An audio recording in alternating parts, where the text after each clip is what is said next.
Hello and welcome back to The Mentors. This is Vadim. And Sergey. And you're listening to our weekly segment called the 5-Minute Pick-Me-Up, where we tell you stories to motivate you for the week to come. And today's story comes from something that I heard from Satya Nadella's new book called Hit Refresh. Satya, of course, is the CEO of Microsoft. He is the third CEO in the company's entire history, and somebody that was very unlikely, even in his own words, to take that position.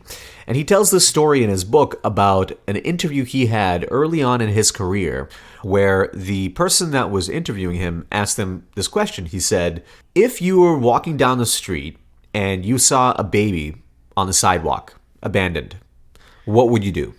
And Satya thought for a moment, and he said, well, I, of course, would call the police to help out with the baby, to figure out how the baby can find a home.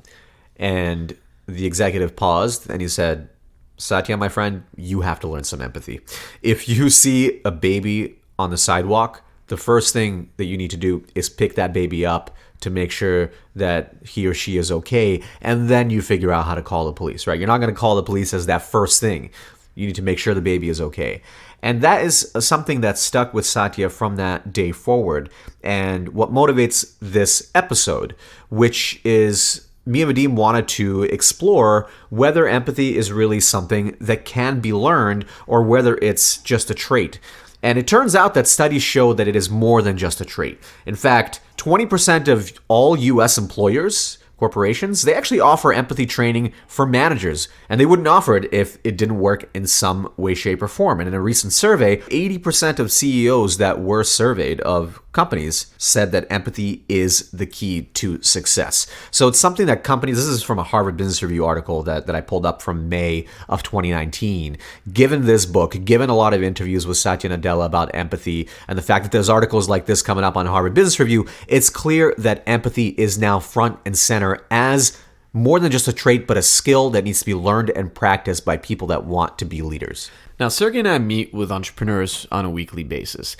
And something that you notice when you interact with new people every week that are excited about their ideas is we're all living in our own heads. And it is sometimes difficult to separate yourself away from what you care about, to truly and deeply care about what other people think, whether it's a potential customer or a prospective hire or a co-founder or partner, or even maybe an investor that you're bringing on, right? We tend to prioritize what's most important to us because that is, of course, the very first lens that we look at the world through.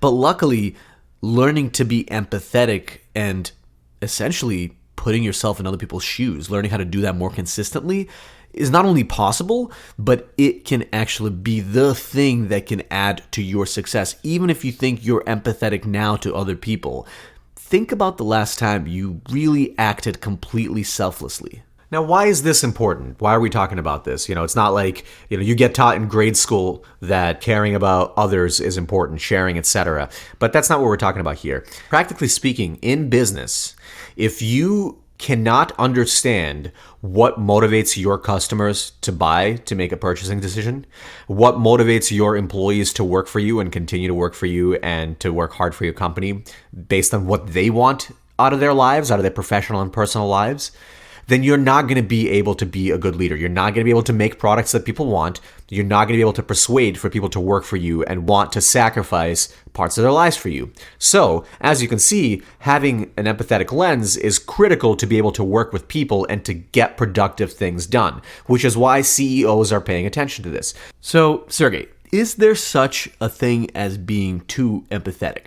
What if I only care about other people and then I leave opportunities on the table because of that, or quite frankly, I don't prioritize myself at all, and therefore I become stuck in a cycle where essentially I'm doing things for others at the expense of my own progress? So it is a balance, but the distinction here is that empathy needs to be coupled with confidence.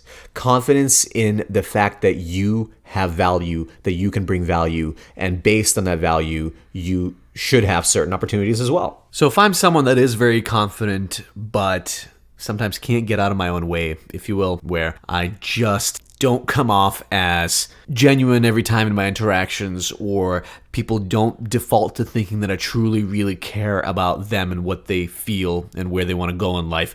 How can I practice being more empathetic? How can I make sure that that is now going to become part of my DNA? The simplest ways to do this is to start paying attention to what you say when you meet with other people, especially when you meet with other people one-on-one.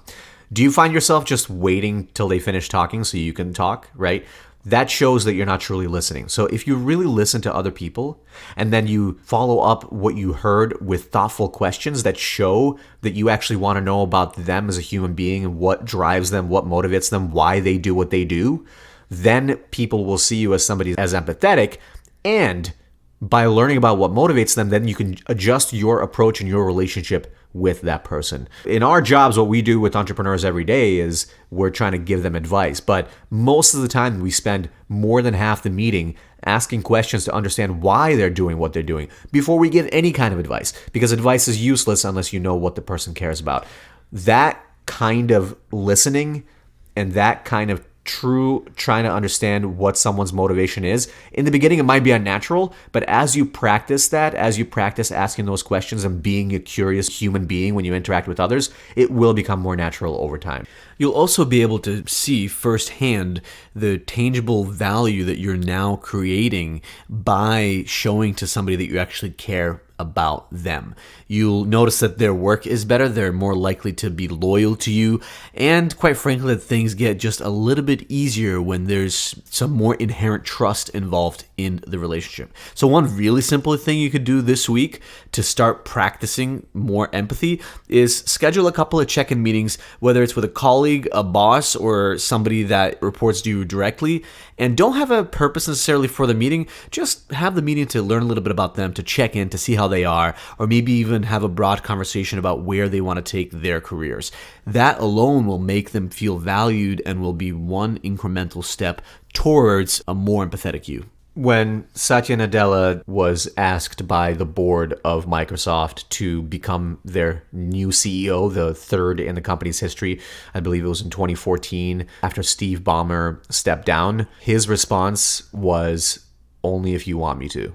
As you can see, throughout his career, he has developed such an amount of empathy that he put other people's first, even when it came to such huge decisions as becoming CEO of a company. But that is also why they gave him that position, because they knew that he would be the only one who could really turn the company around. And he did.